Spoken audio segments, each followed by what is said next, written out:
देखो भाई, समझो आप लोग आगे। तो इंक्लाइन वाला टॉपिक खत्म हो गया, सुनते रहो भाई तुम लोग। तो rolling motion on flat surface में दो तरह की प्रॉब्लम्स बनती हैं। रोलिंग मोशन और फ्लैट सरफेस में दो तरह की प्रॉब्लम्स बनती हैं। एक प्रॉब्लम वो होती है जिसमें हमने फोर्स अप्लाई कर रखा है, और एक प्रॉब्लम वो होती है जिसमें हमने फोर्स अप्लाई नहीं किया है। ठीक है, तो समझते हैं। ये कोई बॉडी रखी हुई है, रोल कर रही है, मतलब आप इसको रोल करा रहे हैं फोर्स अप्लाई करके, कहीं पे आपने फोर्स अप्लाई कर दिया, समझो भाई।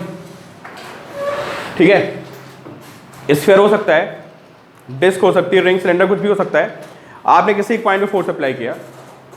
पॉइंट कौन सकता है भाई? टॉप मोस्ट पॉइंट पे आपने ऐसे खींच लिया, सोचो एक रस्सी लगा रखी है इसमें, और उसको मैंने खींच लिया, मैंने मिड पॉइंट को खींच लिया। आप इस पर बाहर से फोर्स अप्लाई कर रहे हो, और बाहर से फोर्स अप्लाई करने पर क्या हो रहा है? ये रोल करता हुआ आगे बढ़ रहा है, और आपसे क्या पूछेगा? कहेगा इसका एक्सेशन बता दो। ठीक है, अब देखो मेन पॉइंट समझो क्या होता है। जब कोई बॉडी स्लाइड कर रही होती थी और उसका आपसे पूछा जाए एफबीडी बनाओ, फ्रिक्शन हो वहां पे, तो बताओ क्या होता था उसमें? फ्रिक्शन कितना लगता था? इंक्लाइन नहीं, फ्लैट सरफेस पे आप किसी बॉडी को पुल कर रहे हो, फ्रिक्शन कहाँ लगता था? अपोजिट लगता था, हमेशा अपोज करेगा ना। यहां पता क्या पंगा होता है? यहां क्या होता है कि यहां पे जब आप किसी बॉडी को पुल करोगे ना, तो फ्रिक्शन कभी कभी अपोज मारता है, और कभी कभी पता है क्या, सपोर्ट कर देता है। तो आपको ऐसा लगेगा कि आपने कम फोर्स अप्लाई किया और ज्यादा एक्सेलरेशन आ गया है, समझे आप? जब किसी बॉडी को रोल करते हो ना, जैसे कोई ड्रम हो, आप ड्रम पे रस्सी बांध दो, उसको ऐसे खींचो, तो आपको पता क्या फील? आपको लगेगा यार बहुत तेजी से आ रहा है, जितना हमने फोर्स अप्लाई किया उससे ज्यादा फोर्स उस पर एक्सेलरेशन आ रहा है उसके कंपैरिजन में। उसका रीजन क्या होता है कि यहाँ पे फ्रिक्शन क्या करता है पता है? सपोर्ट कर देता है कभी कभी। तो देखो इन क्वेश्चन को सॉल्व करते हैं। सबसे पहले आप तीन बातें सुनो, बहुत बेसिक सा क्वेश्चन है, और बहुत ज़्यादा पूछा जाता है कि कोई एक रोलिंग बॉडी है, उसको हमने एफ फोर्स अप्लाई किया, और आपसे पूछेगा फाइंड इट्स एक्सेलरेशन। ठीक है, तो नॉर्मल बॉडी में क्या करते हो भाई? तो आपका force F minus small F is equal to M A कर देते थे। ठीक है, रोल जब करेगी बॉडी तो उसमें तीन कॉन्सेप्ट लगेंगे, सुन लो। सबसे पहला कॉन्सेप्ट फोर्स का लिख लो आप। प्रॉब्लम सॉल्विंग में अगर आपसे किसी लिखो how to find acceleration of a rolling body, how to find acceleration of a rolling body, और उसके स्टेप्स लिख लीजिए आप। How to find acceleration of a rolling body, क्या क्या स्टेप्स होंगे? सबसे पहले write equation of F is equal to M ए।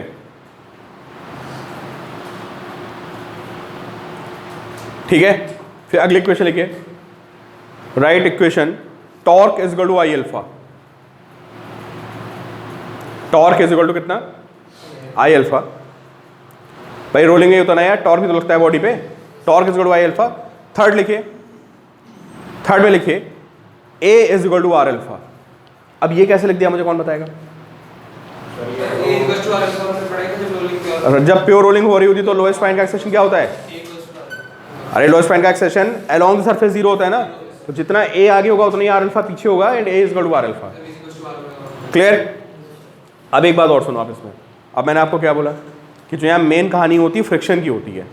कभी कभी फ्रिक्शन क्या करता है? अपोज मारता है, कभी कभी सपोर्ट करता है। हमें पता नहीं होता फ्रिक्शन लगेगा कहाँ, और स्लाइडिंग में हमें कंफर्म होता है क्या कि भाई किसी को खींचोगे फ्रिक्शन पीछे लगेगा, समझे? तो इन क्वेश्चन से पता क्या करोगे आप?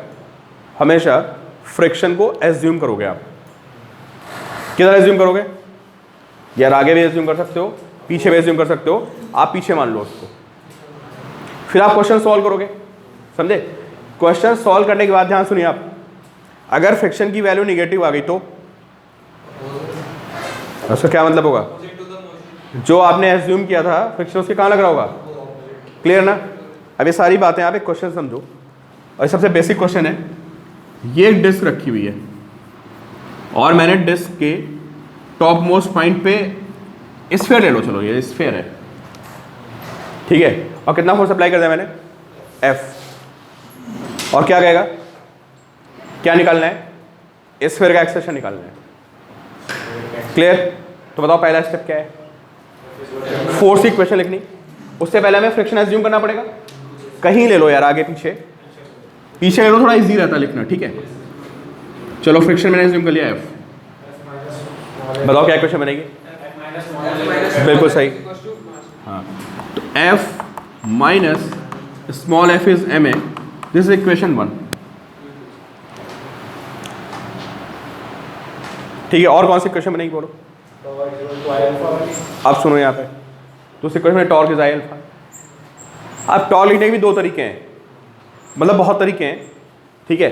दो जो सबसे इंपॉर्टेंट तरीके हैं वो ये हैं कि या तो हम लोएस्ट पॉइंट से टॉर्क लिखते हैं, सारी बातें ध्यान सुनो, हर क्वेश्चन दो तरह से हो सकता है यहाँ पे। किससे लिखते हैं टॉर्क?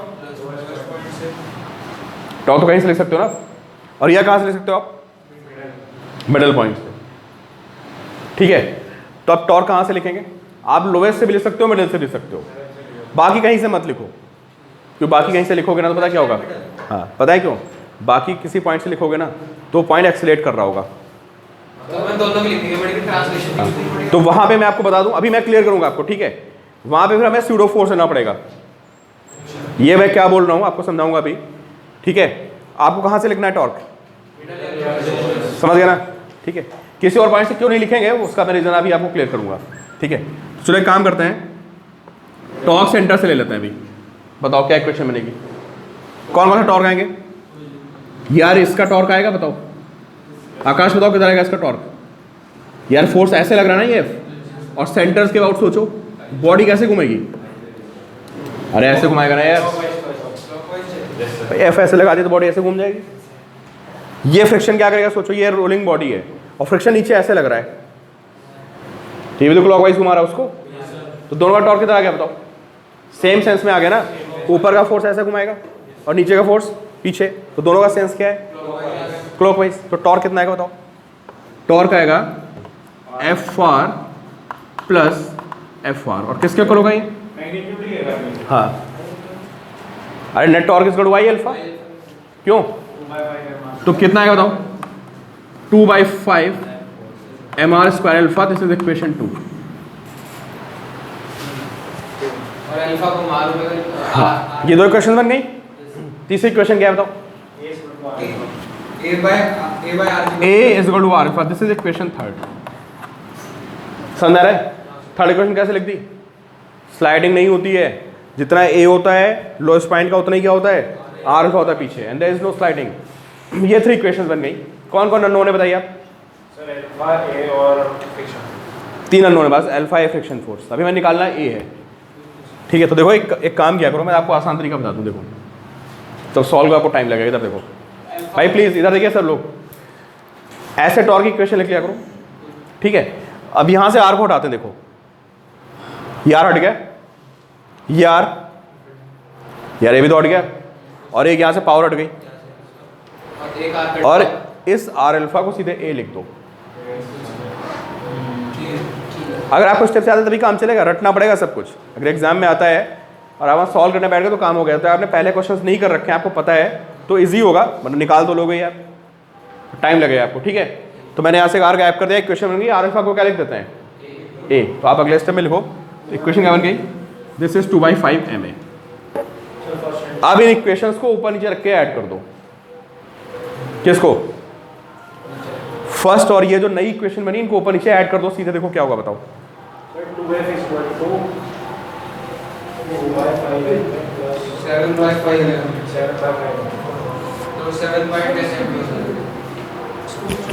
सर फोर्स नहीं होगी। सर फोर्स निकल जाएगी 7/10। ए कितना आ रहा है? ए निकालना था ना मैं 10f/7 भाई। इन दोनों को ऐड करो, इन दोनों इक्वेशंस को ऐड करो, बताओ क्या आ रहा है? 10f/7 यार एफ से एफ कट जाएगा, कितना आएगा ये? 2f आएगा, एम ए कॉमन ले लिया, 1 प्लस कितना आएगा? 2/5 आएगा यार, तो एम ए इंटू क्या? 7/5 आएगा। ए कितना आ गया भाई? 10f/7 एम आ गया। ये तो निकलवा रहा था मैं आपसे। चलो फ्रिक्शन कितना आएगा बताओ? फ्रिक्शन हाँ, सब निकालना है, फ्रिक्शन तो निकालना है। हाँ, इस ए को फर्स्ट में पुट कर दो या सेकंड में? चलो पुट कर, देखो। अरे आप लोग समझ पा रहे हो? इन दोनों इक्वेशन को ऊपर नीचे ऐड किया है। हमारे पास फोर्स की वैल्यू भी है, दोनों रखें। -3f/7 is equals to small। Sir मेरे पास कैपिटल एफ की वैल्यू भी तो है। भाई कैपिटल एफ के टर्म में तो आंसर देना है मैं। Negative 3 times capital F by 7 बताओ भैया, चलो आपका आंसर ठीक है। इस ए की वैल्यू सब लोग सुन रहे हो? डाल दी और अरे इधर देख लो भाई, इस ए की वैल्यू कहाँ पुट करनी है? फर्स्ट में पुट करो यार, फ्रिक्शन की वैल्यू बता दो कितनी आ रही है। इतना टाइम तुम लोग कैलकुलेशन टाइम बहुत लेते हो यार। Negative 3 F by 7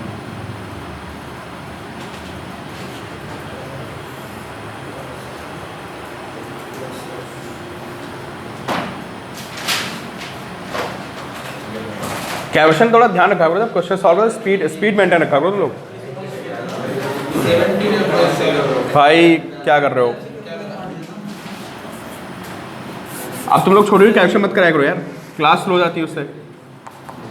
f minus F is M है। अब ये तुम मुझसे सॉल्व करोगे तो f माइनस एफ कितना आएगा? m a कितना है? 10f/7 यार। ये सब आंसर नहीं दे पा रहे हो तुम लोग। m से m कैंसिल हो जाएगा,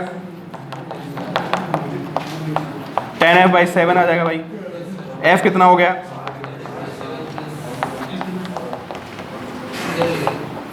थोड़ा कैलकुलेशन फास्ट करो यार तुम लोग। कितना आ गया? -3/7 आ गया। तो इसका क्या मतलब हुआ? सर वो जो हमने जिस डायरेक्शन में हमने अज्यूम किया उससे ऑपोजिट डायरेक्शन में उसके ऑपोजिट लगेगा। हमने पीछे किया तो आगे लग गया, सपोर्ट कर दिया।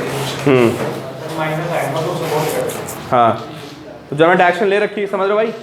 अरे सब क्वेश्चन हैं, ध्यान सुनते रहो। यही पूछ लेगा फ्रिक्शन आगे लगेगा पीछे लगेगा, एक्सेशन नहीं निकलवाएगा। तो कहाँ लग रहा है फ्रिक्शन बताओ? नेगेटिव आने का मतलब क्या हो गया? जो हमने एज्यूम किया था उससे ऑपोजिट लग रहा है। अब तुम बताओ एक्सेशन आया कितना है? 10f/7m आया है। इसको सॉल्व करोगे लगभग तो ये कुछ 1.31 f/m आ जाएगा, है ना? लगभग 1.4 f/m के आसपास आ जाएगा। ठीक है, तो ये सर हमारा जनरल फॉर्म में बन सकता है कि अगर उसमें एक्सेलरेशन 1/4 और f और s नहीं है फॉर्मूला नहीं, डिस्क भी आ सकती है, स्फीयर भी आ सकता है, रिंग भी आ सकती है। सीधा सर वहां से मतलब पॉइंट ऑफ एप्लीकेशन भी चेंज हो सकता है ना। स्टेप्स आप जनरलाइज देखो ना, स्टेप तो सेम रहेगा। स्टेप सेम रहेंगे। अब मेरी बात सुनो, मैं क्या आपको बोल रहा हूँ, सुनो। अगर कोई बॉडी, आप लोग मुझे आंसर दो, अगर कोई बॉडी फ्रिक्शनलेस सरफेस पे रखी है, समझे? उसका मास m है। फ्रिक्शनलेस सरफेस एक बॉडी रखी है, उसका मास कितना है, और मैं उस पर F4 से खींच लूँ, कितना एक्सेशन आएगा उसका? अरे F/m आएगा यार, फोर्स अपॉन मास, है ना? लेकिन रोलिंग में क्या हो रहा है बताओ? एक्सेशन F/m से ज्यादा आ रहा है भाई, वो फ्रिक्शन सपोर्ट कर रहा है तुमको फ्रिक्शन सपोर्ट कर रहा है। समझ गए? या फ्रिक्शन लेस होगा सर तो अगर फ्रिक्शन है ना, अगर फ्रिक्शन है और किसी बॉडी को तुम ऐसा रोल कर रहे हो ना, तो फ्रिक्शन तुमको क्या करेगा? सपोर्ट मारेगा। और अगर सरफेस स्मूथ कर दूं तो तुम्हारा ज़्यादा फायदा नहीं होगा, पता है? किसी बॉडी को रोल करने में फ्रिक्शन भी कहाँ लग गया भाई? तुम तो खींच ही रहे थे ना उसको, और फ्रिक्शन भी कहाँ लग गया? आगे लग गया। तो क्या हुआ बताओ? तो आसानी चीज़ खिंच जाएगी ना। तो किसी चीज़ को लुढ़काना जो है वो इजी होता है किस पे? किसी को नहीं, मतलब इन सम केसेस जब फ्रिक्शन कहाँ लग रहा हो? The forward action. सर अगर स्मूथ पे हम जैसे चलाएंगे तो फिर मतलब लोएस्ट पॉइंट सेम रहेगा। लोएस्ट पॉइंट का एक्सेशन तो हमेशा 0 होगा। नहीं, स्मूथ की बात कर रहे हो? स्मूथ पे घूमेगा थोड़ा ना यार, लोएस्ट पॉइंट तो सेम मतलब घूमेगा भी चलेगा भी, लेकिन लोएस्ट पॉइंट में स्लाइडिंग होगी, हमारे पास फ्रिक्शन लेस होगा, स्लाइड करेगा, रोल करेगा, स्लाइड करेगा।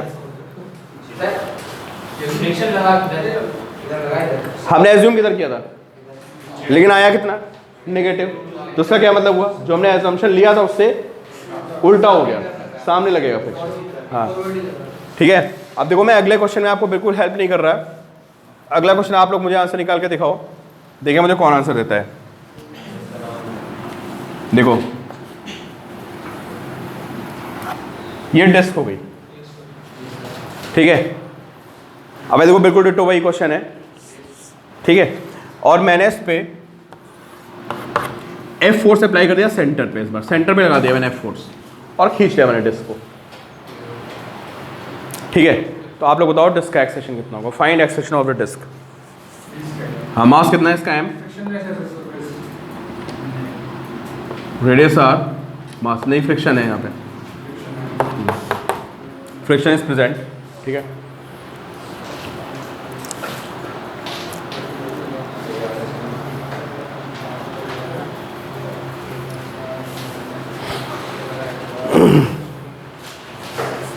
सर इसका चीज क्या होगा? इस बार हम लोएस्ट पॉइंट से लेंगे। सॉल्व करो, प्रॉपर सॉल्व करो। सर क्या है दिस करो। आप है